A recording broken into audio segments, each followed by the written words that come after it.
You walk past him every single day. Same corner, same crate, same bucket. He's got 3 guys' shoes lined up, a 4th one on the stool getting the laces redone, and he hasn't looked up once because he's too busy working. You think he's making coffee money. He's not. Level 1, the street side service hustle. Shoe cleaning, car washing, carpets. No shop, no rent, no stock. Just a bucket, a brush, and a spot with foot traffic. Here's the part people miss. A single operator doing car washes in a busy parking lot, charging somewhere around 80 to 150 Rand a wash, and getting through 10 cars a day, that's 4 to 6,000 Rand a week. Not a month, a week. So here's the thing. Why does nobody respect this hustle? Because it looks like hustling for survival. It looks small, but scale it up, 2 guys, a proper pitch, regulars who book you every Saturday, and you're looking at a small hand wash operation pulling in 20 to 60,000 Rand a month. That's not pocket change. That's a business. Now the honest part. This only works with consistency and location.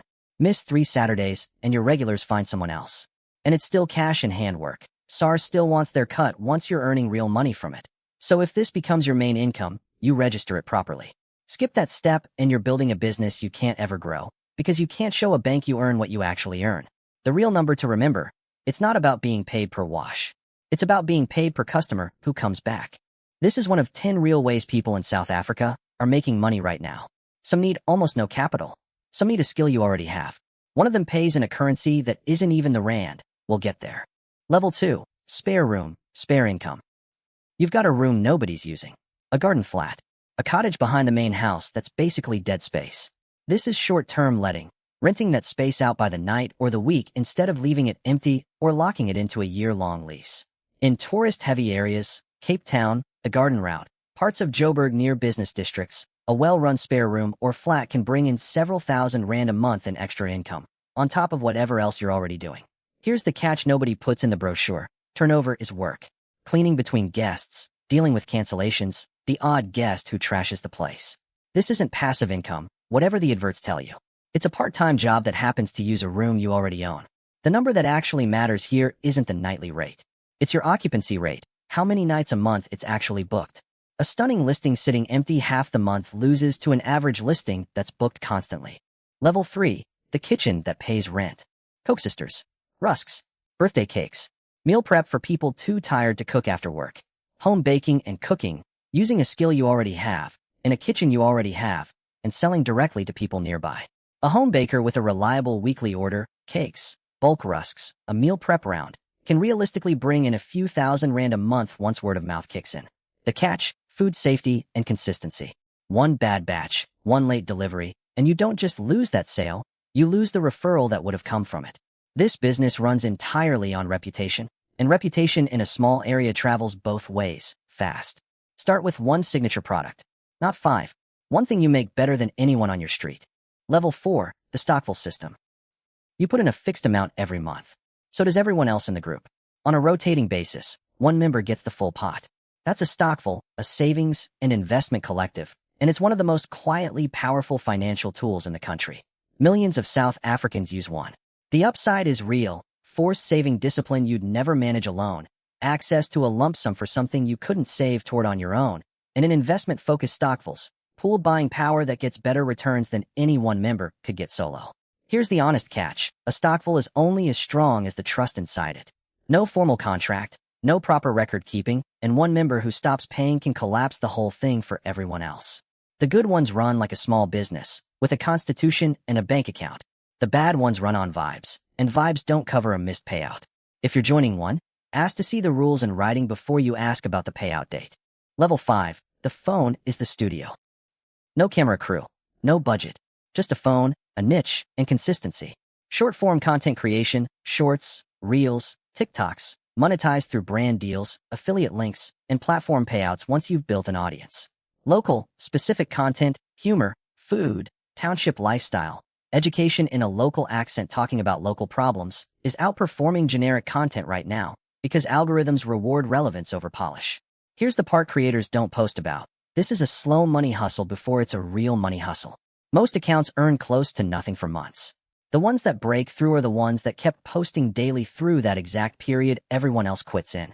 The actual skill isn't filming. It's showing up on day 40 when day 1's video got 11 views. Level 6. Selling what AI can't sell alone. A small business owner needs a logo, a CV needs rewriting, a shop needs social media posts, and they can't afford an agency.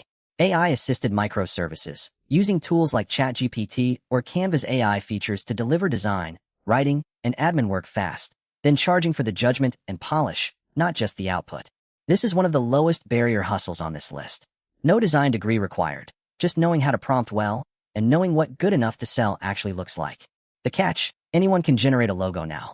What you're actually selling is taste, speed, and the fact that you'll fix it when the client says make it pop. Undercut too hard on price, and you're competing with people doing this for free. Charge for the parts a machine still can't do, understanding what the client actually needs. Level 7. Driving for a living, part-time. Your car, your hours, someone else's app doing the booking. E-hailing, rideshare driving through platforms like Uber and Bolt that connect you to passengers on demand. Working part-time, around 20 hours a week, a driver can realistically bring in somewhere between 6 and 12,000 rand a month before expenses. And that before expenses part is doing a lot of work in that sentence. Fuel, wear and tear, platform commission, the gross number on your app dashboard is not the number that ends up in your pocket. Drivers who actually make this profitable work the surge windows, Friday and Saturday nights, instead of grinding flat rate hours all week for the same fuel cost. This is a solid supplement. It is not, on its own, a plan to get rich. Level 8, the middleman model. You don't make the product. You don't own a warehouse. You just find it cheap, list it well, and let a platform handle the rest.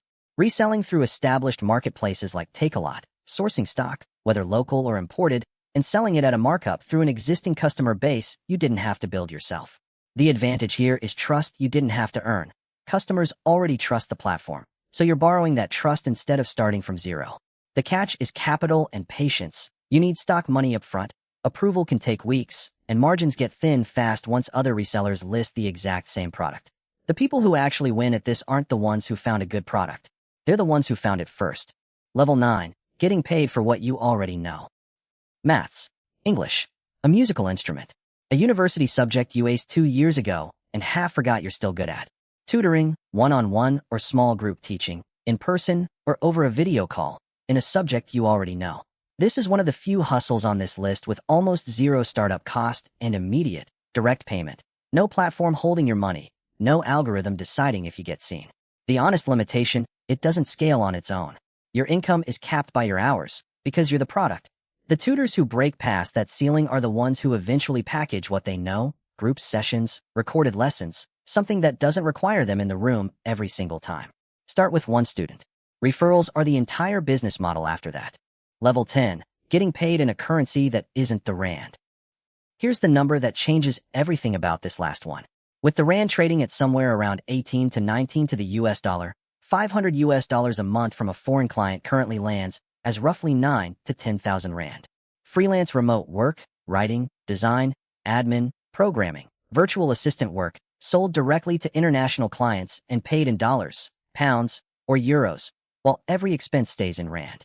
This is the real answer on this list. Not because it's flashy, but because it's the one hustle where South Africa's weak currency, the same thing that makes fuel and groceries brutal, is quietly working in your favor instead of against you. The catch, clients don't hand over dollar-paying work to a stranger with no track record. This takes time to build, and the first few jobs almost always pay less than they're worth while you're earning the reviews that unlock better ones.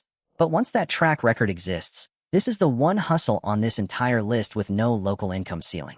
Everything else on this countdown is capped by how many customers live near you. This one isn't. 10 ways. Some pay by the wash, some pay by the referral, one pays in a currency you don't even use at the till.